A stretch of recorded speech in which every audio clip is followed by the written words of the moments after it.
talking about assessments. Yes. At Margaret Wills in the 3rd grade, we use our assessment to drive our instruction. We sit down and look at our TEKs at the very beginning. We unpack them in July, and we look at the TEK below us, so 2nd grade TEK and the 4th grade TEK, and then we figure out what exactly our TEK is asking us to teach. From that point, we decide how we're going to introduce it to the kids as far as kid language, and then we think of essential questions that need to be taught to the children as we go along. And our essential questions go along with STAR so that they're worded the way that they're going to see them on STAR, because that is unfortunately the reality that we live in right now. And so we make sure that the kids are aware of the questions that they're going to be seeing from the very beginning. On Friday, they take a very short TEK specific, we call them CFAs, Common Formative Assessments, and all the 3rd grade students take those in reading. Okay, how were those created? They are teacher created. So y'all create those? Yes. Okay. Are they unit based? Are they based on what the week was, or are they cumulative, or? All of the above. Okay. Are they in the STAR-like? Yes. At the very beginning, we do more just 5 questions TEK specific.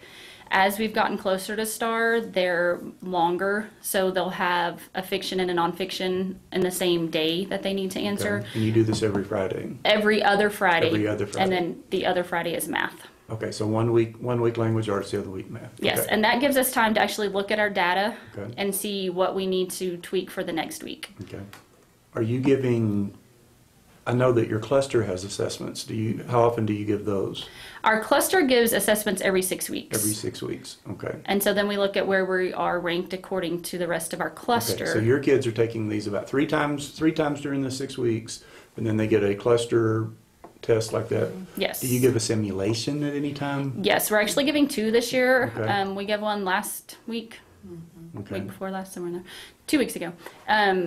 That was the STAR from 2015, Okay. and then in April we'll give the 2016 STAR, Okay. and really use that to do our relevant review the Okay. 3 weeks prior to STAR. Where are you getting your questions for like your Friday tests that you're doing? Where are you getting passages and questions for that?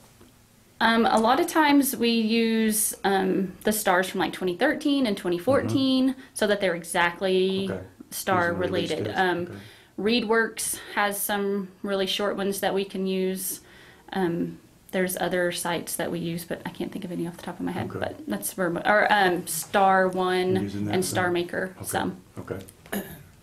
Okay. So for math, where we get our questions, we use a lot of from Fast Focus. Okay. What is Fast Focus? Is that a book? It came in a plastic sleeve, kind of like a book. Yes, Okay. it's printed by a company here in Texas, and they've formatted them so they'll be star-like. Okay. So we get from Fast Focus or Mentoring Minds. Okay. That's a book. Okay. And then we've got also Countdown to STAR, which we're using right now for our spiral review every day. And back to the assessments, the 6 weeks assessments, I look at the data and see where the kids had a hard time, and then I drive my RTI instruction according to where we are lowest. Okay. And specific to which kids. And Okay. so I'll pull those kids that had a hard time with one TEK and work with them. And then I'll pull another set of kids Okay. for the same thing. Okay. And then we'll use that also. We're going to use our simulation from last week to drive our tutoring. We're going to refocus our tutoring groups and then decide who needs to come to Saturday school. Okay. How do you use assessments with students? How do you present the assessment idea to students and use it frequently, every week in one class or another, where it doesn't become an overwhelming or a burdensome, a dreaded thing for them? I tell mine it's basically for me, so I can see where they're having a hard time and what we still need to work on, so I can have them ready for 4th grade. And I just try to, and we try not to talk about STAR very much because a lot of them come in already worried about it at the first of the year. So we just tell them, you know what, it's not a big deal. We're going to have you ready. Our main goal is to have you ready for 4th grade. So we just try not to put a lot of stress and a lot of emphasis on the STAR. And they've had a lot of exposure. So at the beginning, on the weeks that we don't test them individually, we'll model how to do a passage, or we'll do group passages together. And it's just, 30 minutes out of the day. It's it's not all we do on Fridays.